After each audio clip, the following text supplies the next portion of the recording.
नमस्कार मित्रांनो, स्वागत आहे तुमचं डॉक्टर MPSC या चॅनलवरती. तर मित्रांनो, आज आपण बघणार आहोत MPSC कंबाईनमधले लॉजिक अँड ट्रिक्स 2025-26साठी. तर मित्रांनो, आता काहीच दिवस उरले आहेत एक्झामसाठी. तर मग तुम्हाला ट्रिक्स वापरून कसं तुमचा आन्सर झटपट पटापट येईल त्यासाठी आपण ही व्हिडिओ बनवत आहोत. आणि 20 मार्क तुमचे ऑलमोस्ट कन्फर्म होतील जर तुम्ही हा व्हिडिओ एंडपर्यंत बघितला आणि जर ट्राय केल्या त्या सगळ्या गोष्टी. अभ्यास नाही केला तरी तुमचं उत्तर आहे, टेन्शन घ्यायचं नाही आपण. आणि डॉक्टर MPSCचा हा ट्रिकचा डोस एकदा पूर्णपणे बघून घ्या, तुम्ही नक्कीच तुमचं कंबाईन क्लिअर करणार आहेत. तर आधी तुम्हाला एक ॲव्हरेज गोष्ट सांगतो. ॲव्हरेज मुलांचा स्कोर किती येतो? 30 ते 40 मार्क येतात. 30 ते 40 मार्काचा स्कोर आहे, पण या स्कोरला कट ऑफ क्लिअर होत नाही. मग तुम्हाला स्कोर किती लागतो कट ऑफसाठी? 50 ते 60 लागतो. मग त्यासाठी तुम्हाला काय करायला लागेल? लॉजिक आणि हॅक्स वापरावं लागते. हा स्कोर बेसिकली सगळ्यांनाच येतो, बेसिक स्कोर आहे हा. मग हा स्कोर अचीव करायला तुम्हाला स्टँडर्ड बुक्स वगैरे वापरून येतील. हे कन्फर्म क्वेश्चन असतात, हे क्वेश्चन बरोबर येतातच ऑलमोस्ट सगळ्यांचे. पण इथून हा जी जंप आहे, तर यामध्ये तुम्हाला ट्रिक्स, लॉजिक आणि एक्स्ट्रा तुमचे एफर्ट्स करणार आहेत. आणि तिथे मॉक टेस्ट जर तुम्ही प्रॅक्टिस केली तरच तुम्हाला ते येणार आहेत. PYQ ॲनालिसिस जर चांगला असेल तुमचं तर तुम्हाला ते मार्क्स येणार आहेत. ओके. तर आपल्याला एक्स्ट्रा क्वेश्चन जर आपण 20 अटेम्प्ट केले, एक्स्ट्रा 20 क्वेश्चन जर अटेम्प्ट केले तर त्यातले 10 चुकले, असं मोस्टली रेअर केस आहे. पण 2.5 मार्क तुमचे मायनस होत आहेत, कारण 1/4 निगेटिव्ह मार्किंग आहे. मग तो 1/4 जोपर्यंत निगेटिव्ह मार्किंग आहे तोपर्यंत तुमची हे लॉजिक ट्रिक खूप चांगली असणार आहे, खूप चांगला बेनिफिट होणार आहे. 10 क्वेश्चन बरोबर येत आहेत तर तुम्हाला 7 मार्क प्लस होणार आहेत, म्हणजे 7.5 मार्क तुम्हाला प्लसमध्ये भेटणार आहेत, कारण 2.5 मार्क निगेटिव्ह मार्किंगमध्ये जाणार आहेत तुमचे जर 10 क्वेश्चन चुकीचे आले आणि 10 बरोबर आले तर. समजतं आहे? ओके. तर आता रोड मॅप काय? तर तुम्हाला ही स्ट्रॅटजी आहे. 60 मार्क तुमचे कसे टार्गेट करता, ट्रिक्स येते याच्यात, आणि ॲप्लिकेशन कसं वापरायचे हे ट्रिक्स या व्हिडिओत सांगितलेलं आहे. तसेच PYQचा प्रूफसुद्धा आहे. 2023-24चे मी PYQ वापरले त्या ट्रिक्स वापरण्यासाठी. तर तुम्ही तो कंटिन्यू बघा. आणि इथे काय आहे, तर इथे आहे टेलिग्रामवरती सगळं PDF भेटणार आहे. कसले PDF भेटणार आहे? टेलिग्राम चॅनलवरती तुमचं कंबाईनचे PYQ ॲनालिसिससाठीचे PDF आहे. हे PDF तुम्हाला PYQचं ॲनालिसिस प्लस आन्सर की प्रोव्हाइड करतं, आयोगाची आन्सर की. त्यामुळे तुम्हाला कळणार आहे आयोगाला कुठले उत्तर अपेक्षित आहेत त्या आन्सरसाठी. ओके. तर आपण पुढे बघूया. Requirement to clear cut off knowledge खूप गरजेचं आहे. नॉलेज नसेल तर ट्रिक्स पण काम नाही करणार. आधी तुम्हाला बेसिक नॉलेज पाहिजे, मग तुमच्या ट्रिक्स लागू होतील. Odd one out, detail option, असे वेगवेगळ्या गोष्टी ज्या ट्रिक्स आहेत मी तिथे हे लिस्ट आउट केले. ऑड वन आउट आहे ट्रिक, डिटेल्ड ऑप्शन ट्रिक आहे, एलिमिनेशन मेथड आहे, पॉझिटिव्ह स्टेटमेंट करेक्ट म्हणायचं आहे आपल्याला त्याला, आन्सर्ड इन अनदर क्वेश्चन. आता हे सगळं मी फक्त तुम्हाला एक सिक्वेन्स सांगतो आहे, पुढे जाऊन डिटेल एक्सप्लेन करणार आहे प्रत्येक गोष्ट.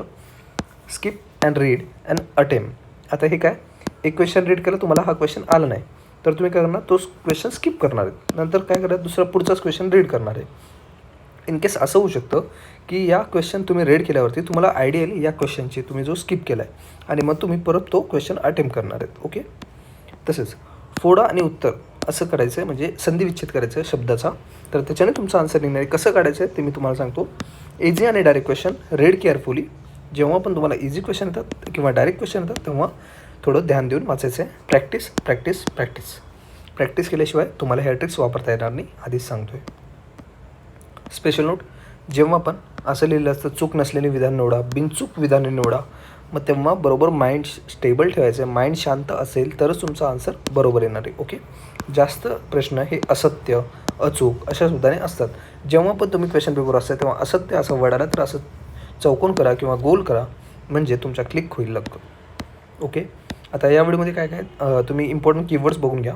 All, always, never, all time, only, केवळ, फक्त, एकही नाही, सर्वच, अति, असे सगळे कीवर्ड्स आहेत. हे कीवर्ड्स असले तर थोडंसं सावकाश जायचं आहे. परत स्टेटमेंट वाचा, आणि मोस्टली असे स्टेटमेंट रॉंग असतात. ओके. आता मी तुम्हाला प्रश्न दाखवतो, तर तो प्रश्न तुम्ही नॉर्मल माइंडमध्ये तुमच्या नॉलेजने सॉल्व्ह करायचा ट्राय करा. आता इथे हा मॅप बेस्ड क्वेश्चन आहे. तर आधी आपण क्वेश्चन जर वाचला, वरील नकाशात महाराष्ट्रात एक प्रशासकीय विभाग दाखवलेला आहे, म्हणजे हा प्रशासकीय विभाग आहे. आणि खालीपैकी कोणत्या प्रशासकीय विभाग आणि ते वर्तुळाने दर्शवलेलं O हे दाखवले जिल्ह्याचे मुख्यालय. आता बघा, हा मॅप तुम्हाला ओळखायचं आहे कुठल्या जिल्ह्याचं आहे आणि त्याचं मुख्यालय काढायचं आहे. मग तुम्ही मॅप बेस्ड क्वेश्चन तुम्ही जर मॅप केलंच नाही, मग तुम्ही डायरेक्ट हा क्वेश्चन स्किप करणार. पण त्याआधी तुम्ही ऑप्शन जर वाचले असते तुमचं आन्सर डायरेक्ट आलं असतं. कसं, समजा पुणे विभाग आहे, मग सातारा येऊ शकतं का इथे, नाशिक विभाग, धुळे, नागपूर आणि गडचिरोली येऊ शकतं का? इथे देते औरंगाबाद विभाग आणि औरंगाबाद, डायरेक्ट आन्सर येते औरंगाबाद विभाग औरंगाबाद. तुम्ही ऑप्शन आधी वाचतच नाही आहे, ऑप्शन वाचा. कारण जेव्हा पण क्वेश्चन टफ विचारतं तेव्हा ऑप्शनमध्ये तुमचं आन्सर लपून बसलेलं असतं, ते खूप इझी पद्धतीने सापडतं. त्यामुळे आन्सर तुमचं नीट, तुम्ही जर ऑप्शन नीट वाचले तर तुमचं आन्सर लगेच येते. ओके, आपण पुढचा क्वेश्चन बघूया. 2007 साली जगात कार्बन डायऑक्साईडचे सर्वाधिक उत्सर्जन करण्यापैकी भारताचे 4थे स्थान आहे. 2017मध्ये जगात सर्वाधिक उत्सर्जन करणारे चीन, अमेरिका, युरोपियन युनियन, हे कंटिन्यू एकच आहे, भारत यांचा चौघांचा समावेश असून ते जगातील उत्सर्जनाचा 58% वाटा आहे. 58% वाटा म्हणजे आपला भारताचा किती आहे? 34 स्थान आहे. म्हणजे चार तर आहेत. मग 4 कंट्रीमध्ये जर तुम्ही 50-50-50 जर केलं 4 कंट्री तर ते 60. मग हे बरोबरच नाही ना आन्सर, हे स्टेटमेंट बरोबर नाही. इथेच तुमचं कट होतं आहे, बी स्टेटमेंट, बी कट. मुहूर्तात कुठे मारून या. कळालं आन्सर? कळालं कसं काढायचं? इथे तुम्ही थोडंसं लॉजिक जर वापरलं, शांतीने जर वाचलं तर तुम्हाला ते आन्सर बरोबर भेटणार आहे. ओके, आता इथे बघा, कॉम्पॅक्ट्स ॲक्ट लॉन्च केला 2022मध्ये. आता तुम्ही विचार करा, रशिया, इंग्लंड, अमेरिका, ऑस्ट्रेलिया या सगळ्या देशांचे तुम्ही ॲक्ट्स वाचत बसणार आहेत का? करंट अफेअरमध्ये तुम्हाला एवढा टाईम आहे की तुम्ही सगळ्या देशाचे ॲक्ट्स वाचत बसणार आहे. तर इथे लॉजिकल गेस काय घेऊ शकता? मोस्टली ॲक्ट रिलेटेड क्वेश्चन ना हे अमेरिकाचे रिलेटेडच विचारले गेले. जर तुम्ही PYQ ॲनालिसिस केलेलं असेल तर तुम्हाला हे बरोबर अमेरिका हे आन्सर कळून येणार आहे. मग त्यावेळेस तुम्ही अमेरिका आन्सर मारू शकता. आणि जेव्हा पण तुम्हाला कॉर्पोरेट रिलेटेड किंवा टॅक्स रिलेटेड क्वेश्चन येतात, कर रिलेटेड क्वेश्चन येतात, तेव्हा इंग्लंड हे आन्सर असतं. पण मोस्टली अमेरिका म्हणजे जे करंट अफेअरमध्ये ट्रेंडिंग नेशन आहे त्याच्यात रिलेटेड तुम्हाला विचारतील. आणि थोडंसं ते घाबरवण्याचा प्रयत्न केला जातो. म्हणजे जे पण ॲस्पिरंट्स आहेत ते क्वेश्चन वाचतात तेव्हा घाबरून जातात, ही कुठल्या देशातलं विचारलं, काय असेल. थोडं माइंड स्टेबल ठेवा. करंट अफेअरमध्ये कुठला देश आहे जास्त, करंटमध्ये कुठल्या देशाबद्दल आपली जास्त चर्चा चालू आहे, त्या देशाचा आन्सर मारून यायचं आहे. ओके, विशेष प्रादेशिक विकास कार्यक्रमासाठी यासाठी तयार केला होता special area development programme is formulated for, थोडंसं माइंड शांत ठेवायचं आहे, poverty eradication and employment growth राहू शकतं. To develop hilly and tribal area, special area म्हणले, स्पेशल एरिया, हिली एक स्पेशल एरिया आहे, ट्रायबल एरिया स्पेशल एरिया आहे. To develop a drought prone area, industrial in the rural area. तर इथे काय म्हणले, तुम्ही काय करणार आन्सर सांगा. मोस्ट ऑफ आन्सर तुम्ही करेक्टच म्हणायचं आहे. मग इथे ग्रामीण भागाचा संबंध येईल का? Rural area special area development आहे ना, ग्रामीण भागाचा संबंध येईल का? मग हे जर तुम्ही डी ऑप्शन कट केलं, डी कट, मग ए आणि बीमध्ये राहतं, ए आणि बी. मग तुम्ही 50-50वरती येत आहे, ॲटलिस्ट 50-50वरती आला तर तुमचे चान्सेस बरोबर येण्याचे चान्सेस 50% होत आहेत. म्हणजे तुम्ही ॲटलिस्ट कुठेतरी पोचताय, तुमचं एक तरी बरोबर होऊ शकतो ऑप्शन. तसंच आपण पुढे बघूया. भारतातील शेतातील उत्पादकता प्रामुख्याने 2 बाबींवरती अवलंबून आहे. आता इथे खाली एकदा आपण इंग्लिशमध्ये वाचूया. Productivity in Indian agriculture is mainly depended on 2 sets of factors. Those are technological factor, human resources, industrial factor आणि इरिगेशन फॅसिलिटीज. तर इथे तुम्ही बघा फॅक्टर्स. तर कीवर्ड, जो क्वेश्चनमध्ये कीवर्ड विचारला ना तोच कीवर्ड जर तुम्ही फॉलो केला तर तुम्हाला आन्सर दोन्ही भेटून जाणार आहे. आता जेव्हा तुम्हाला हे काहीच माहिती नाही तर त्यावेळेस तुम्ही अशा लॉजिक गेस करून तुम्ही आन्सर काढू शकता. म्हणजे आन्सर काय येणार आहे? Option 1 A and C. Okay, Maharashtra शासनाने 2013मध्ये केळकर समितीचा अहवाल प्रकाशित माहितीनुसार राज्यातील खालील सामाजिक गटांचा प्राचीन आदिवासी गट म्हणून गणना केलेली आहे. खाली बघा, according to government of Maharashtra 2013 Kelkar committee report publication following communities are for removed and primitive tribal groups. तर आर म्हटले म्हणजे किती? 2-4 कमिटी, म्हणजे खूप सारे कमिटी असणार आहेत ना.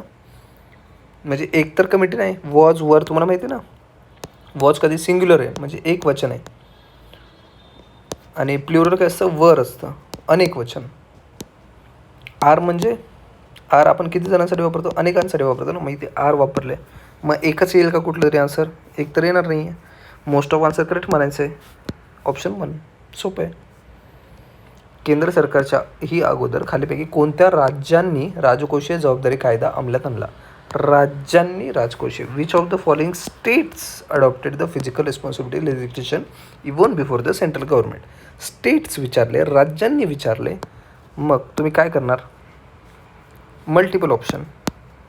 कळलं? म्हणजे 1-2 राज्य नसणार आहेत ते, खूप सारे राज्य मिळून फिजिकल रिस्पॉन्सिबिलिटी अँड लेजिस्लेशन हे even before the central government.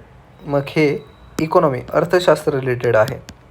मग जर तुम्हाला ही कन्सेप्ट माहीत असेल तरी तुमचा आन्सर इथे बरोबर येते. ओके.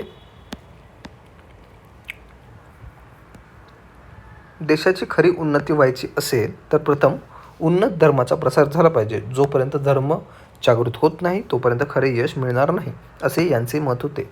आता मी हे स्टेटमेंट बोललो तर मी एकटाच बोलतोय ना, माझं मत असणार आहे, एका माणसाचं मत असणार आहे, की सगळेच जण हे स्टेटमेंट बोलत आहेत? 3-4 जण एकच स्टेटमेंट किंवा एकच मत मानतील का? नाही, वेगवेगळं मत मांडणार. मग एकच मत मांडणार असेल तर एकच व्यक्ती असलं पाहिजे, एकतर आत्माराम पांडुरंग तडकरकर किंवा किंवा व्यक्ती. तर या दोघांमध्ये तुम्ही आलात 50-50वर आलात. तुमचे 50% चान्सेस आहे की तुमचा आन्सर बरोबर येणार आहे. कुठलं तरी मारून करून या, आन्सर मिळू शकतं. तुमचा 1 मार्क पॉझिटिव्ह होतो आहे, चुकला तर 2.5 मार्क्स. असे तुम्ही 5-6 जर तुम्ही मार्क करून आलात, त्यातले 2 जरी बरोबर आहेत तुमचे आन्सर पॉझिटिव्ह मार्क 1-1.5 मार्क वाढतो आहे. आणि 1-1.5 मार्काने किती वेळा पोरांची मेरिट गेलेली आहे तुम्ही बघू शकता. आणि 1-1.5 मार्कानेच पोरांचं 1-1 वर्ष वाया झालेलं आहे. आदिवासी शेतकऱ्यांच्या क्रांतीचा पहिला नायक कोणता? पहिला नायक विचारले, एकच व्यक्ती असेल, पहिली व्यक्ती. 50-50 करायचं आणि त्यातला आन्सर मारून या. ओके. 75व्या स्वातंत्र्य दिनाच्या पूर्वसंध्येच्या शांती काळात वीरतेचे अशोक चक्र पुरस्कार कोणाला सन्मानित केले? हू वॉज मी तुम्हाला म्हटलं सिंग्युलर म्हणजे एकच माणूस. Who was the peace time gallantry award Ashok Chakra? 50-50. Okay. 1932 भारतीय उद्योगाची पहिली विमान कंपनी, पहिली म्हणजे एकच कोणतरी चालू करणार ना, तर बी किंवा ए दोनच आपल्याकडे ऑप्शन होतात. बीमध्ये कोणी? Tata airways limited, Indian national airways. तर first aviation company that started by Indian industrialist. आता ह्याच्यातून आणखी एक ट्रिक भेटते. इंडस्ट्रियल उद्योजक कोणी? टाटा. तो बी को मार दिया फिर टाटा. ओके. झटपट पटापट कळतंय. नोव्हेंबर 1866 स्थापन झालेले ईस्ट इंडिया कंपनी असोसिएशनचा उद्देश काय होतं? उद्देश विचारले. Was the aim for the East India education. इथे पण 2 ऑप्शनमध्ये तुम्ही खेळू शकता का? आता ह्याच्यात पण तुम्ही बघा, पॉलिटिकल एज्युकेशन होतं की पीपल एज्युकेशन होतं? कळते. 50-50वर या. ॲटलिस्ट तुम्ही 50-50वर आला, तुमचं 50% ॲटलिस्ट आन्सर बरोबर येते है ना. तुमचे मार्क्स वाढतात, त्यातून तुमचा टाईम वाचतो आहे. मेन तर तुमचं कंबाईनमध्ये असं आहे 60 मिनटात तुम्हाला 100 क्वेश्चन सोडवायचे आहेत. त्यातले पण मॅथ्स आणि लॉजिकल रिझनिंगचे क्वेश्चन सोडवायला तुम्हाला टाईम एक्स्ट्रा लागणार आहे. मग त्यासाठी तुम्ही तो टाईम सेव्ह कुठून करायचा आहे? टाईम तुम्ही सेव्ह करायचा आहे तुमच्या GSच्या क्वेश्चन्समधून. मग जर तुम्ही 1-2 क्वेश्चन असे लॉजिकल रिझनिंग सोडवले, तुमचे 2 ते 3 मिनटं वाचत आहेत. ओके. असे जे क्वेश्चन तुम्ही मिनटं वाचवत आहे ते मिनटं वाचून तुम्ही मॅथ्ससाठी वापरा. मॅथ्समध्ये वापरलं तर तुमचं ते कट ऑफ क्लिअर व्हायला खूप तुमची मदत होणार आहे. आणि हे ॲट द एंड ह्या गोष्टी तुम्हाला सोप्या पडणार आहेत. आता एकदा परत एकदा क्वेश्चन आहे, which of the following was the aim of the trading economy in British government? जसं की मी म्हटलं वॉज म्हटलं सिंग्युलर आहे, तर इथे 2 ऑप्शन आहेत, ऑप्शन सी आणि बी. सीमध्ये काय? Control the economy factor, maximise the profit. Trade economy आणि ब्रिटिशांचं काय? प्रॉफिट, नफा जास्त पाहिजे, काही करून नफा पाहिजे, नफा जास्त. ओके. प्रतिध्वनी तरच ऐकू येतं जर ध्वनीचा स्त्रोत, अडथळा यातील अंतर. आता इथे बघा ऑप्शन बघा, इथे बघा किती डिटेलमध्ये ऑप्शन दिला आहे. डिटेल्ड ऑप्शन आहे. हां, टिक करून या ना, जर तुम्हाला माहिती नाही तर टिक करूनच बरोबर आन्सर येईल. ओके. युद्धाच्या काळात गाजवलेले असामान्य शौर्याबद्दल 2021 अशोक चक्र हा सन्मान मरणोत्तर प्रदान करण्यात आला. आता इथे बघा डिटेलमध्ये कोणाचं नाव दिले? अल्ताफ हुसेन भट नाही, ज्योतिष कुमार निर्ला नाही, ASI बाबूराम, अश्विनी कुमार दीक्षित, ASI बाबूराम दिले. मार्क करून आन्सर समजते. म्हणजे जेव्हा पण तुमचा ऑप्शन डिटेलमध्ये दिले तेव्हा तुम्ही ते आन्सर मार्क करून या, जेव्हा तुम्हाला त्याचा काहीच आयडिया नाही त्यावेळेस. ओके. आता इथे बघा, which of the following communities are appointed for the recommended tax reforms in India in August 1991? आता इथे बघा नावामध्ये हे किती शॉर्टमध्ये नाव दिलं आहे, हे पण तरी ठीकठाक दिलं आहे, हे पण ठीकठाक. पण इथे बघा जे म्हणजे यांचे वडिलांचं पण नाव ह्यांनी इथे डिटेलमध्ये दिले. तुम्ही एक थोडासा गेस घेऊन जर इथे मार्क केला असता रिस्क, तर तुम्हाला +1 मार्क भेटला असता. +1 मार्क, मेरिट क्लिअर होतो आहे, वर्ष वाचतो आहे. रिस्क घ्या, रिस्क घेतो मार्क्स आहे, नक्की इश्क. इश्क नंतर तुम्ही सिलेक्ट झाल्यानंतर इश्क, आता मार्क्स. तर असे खूप सारे PYQs आहेत. मी पहिले पण अशी सिरीज बनवलेली आहे आणि जर तुम्हाला ती सिरीज तुम्ही जर बघितली नसेल तर ती बघून घ्या. तुम्हाला ती सिरीज नक्की आवडेल, अशी लॉजिक अँड रिझनिंगची. हा मी व्हिडिओ त्यासाठी घेऊन आलो आहे कारण तुमचा जो टाईम आहे तो वाचवायचा आहे मला, आणि तुम्ही लॉजिकली जर सोडवलं तर तुमच्या बाकीच्या गोष्टी आहेत, पाठांतर वगैरे, त्या गोष्टींना तुम्हाला टाईम भेटतो. असे PYQ सॉल्व करायचे, तुम्हाला प्रॅक्टिस करायची मॉक्समध्ये. तर एक स्ट्रॅटेजी डिसाईड करायची, OMR कधी करायचे, जेव्हा GS संपलं तेव्हा, की एक सब्जेक्ट संपला त्यावेळेस तुम्ही OMR भरणार. ह्या सगळ्या गोष्टी तुम्हाला जेव्हा मॉक टेस्ट देणार त्यावेळेस तुम्हाला समजतील. आणि आता मी समराईज करतो काही गोष्टी. समराईज काय करायचं म्हणजे जसं की डिटेल ऑप्शन असेल तेव्हा टिक करा आन्सर. इथे पण डिटेल ऑप्शनचंच होतं. हे बघा इथे 17 मीटर हे मोठं ऑप्शन आहे, टिक करून या. डिटेल ऑप्शन आहे तर जेव्हा आपण वॉजवर म्हणजे एक सिंग्युलर एकवचनी अनेकवचनी असेल, किंवा कीवर्डमध्ये काय होतं, कीवर्ड म्हणजे क्वेश्चनमध्ये होतं फॅक्टर्स, ऑप्शनमध्ये फॅक्टर्स, दोन्हीमध्ये फॅक्टरला मार्क करून ना आन्सर. पुढं तरी ॲटलिस्ट कुठंतरी लागेल. तुम्ही पहिली विमान कंपनी पहिलं कोणी पण स्टार्ट करतो तो एकच माणूस असतो, हे लक्षात ठेवा. एकच कंपनी, एकच माणूस, एकच कुठली तरी व्यक्ती असते ती स्टार्ट करते. आता इथे बघा हू वॉज म्हणलं आहे, वॉजवर तुम्हाला एक क्वेश्चन अनेक क्वेश्चन हे पण सांगितलेलं आहे. पहिला नायक, पहिला व्यक्ती एकच असते. मत कोणाचं असते, एका माणसाचं असतं मत. इथे काय म्हणलं, राज्यांनी म्हणलं आहे, स्टेट्स म्हटलं आहे. इथे आपण बघतोय केळकर समितीच्या माहितीनुसार खालीपैकी कोणत्या सामाजिक गटाची म्हटले, म्हणजे ग्रुप म्हणले, आर म्हटले, ग्रुप्स आर म्हणजे मल्टिपल ऑप्शन्स आहेत. भारतातील शेती उत्पादकाचे प्रमुख 2 बाबींवरती अवलंबून आहे. शेती उत्पादकता प्रमुख 2 बाबी. इथे मी म्हटले तुम्हाला कीवर्ड्स लक्षात ठेवा. फॅक्टर्स विचारले, इथे पण फॅक्टर्स आहेत. पुढे बघतोय special area development programme is formulated for. आता इथे काय म्हणलं, इथे जर तुम्ही बेसिक तुमचे कॉमन सेन्स वापरला तरी आन्सर निघतं आहे. मग काही ठिकाणी फक्त तुमचं फॅक्च्युअल डाटा किंवा स्टँडर्ड पुस्तकात काय लिहिलं ते आठवायचं नाही. तुमचं डोकं वापरा आणि ते आन्सर सॉल्व करू शकता. इथे पण तुम्हाला जे करंट अफेअरमध्ये तुमचं करंट अफेअर नंतर असे सब्जेक्ट लिंक करा तुम्ही. आता तुम्हाला काय वाटतं आहे, काय तुम्ही वाचले, कुठलं जास्त ट्रेंडिंगमध्ये आहे, तर अमेरिका ट्रेंडिंगमध्ये होतं, करंट अफेअरमध्ये होतं, मग ते आन्सर येऊ शकतं. आता इथे लॉजिकल होतं की नाही, चार कंट्रीज दिलेत आणि 58% त्यांचा वाटा आहे आणि भारत 4थ्या स्थानावरती आहे. तर ऊर्जा स्थान भारताचा हिस्सा 15% आहे. 15%च्या वरच असणार ना, 15, 16, 17, 18. मग असं टोटल जर केलं तुम्ही 60च्या वरच जाते असे पण. मग आन्सर चुकीचं आहे ना, म्हणजे स्टेटमेंट बी चुकीचं. स्टेटमेंट बी जर तुम्ही कट केलं डायरेक्ट एच ऑप्शन उरते. म्हणजे असं तुम्ही जर लॉजिकल विचार केला. आणि हा मॅपचा क्वेश्चन असं बघूनच घाबरायचं नाही. ऑप्शन वाचा ना, ऑप्शनमध्ये सापडते तुम्हाला आन्सर काहीतरी. ऑप्शन एकदा वाचलं तर तुम्हाला आन्सर सापडते. आणि जर आपण आता बघितलं टेलिग्राम चॅनलवरती जा, तिथे चॅनलवरती गेलात तर तुम्हाला PYQs भेटतील, कंबाईनचे PYQ आन्सर की सगळं भेटेल तिथे. तर तुम्ही जा आणि प्रॅक्टिस करा. जेवढे जास्त मॉक टेस्ट प्रॅक्टिस कराल तेवढं तुमच्यासाठी फायदा आहे. आणि हे असंच स्टिकर लावलं आहे, मला हे चांगलं वाटलं. तुझं थँक्यू. जय हिंद, जय महाराष्ट्र.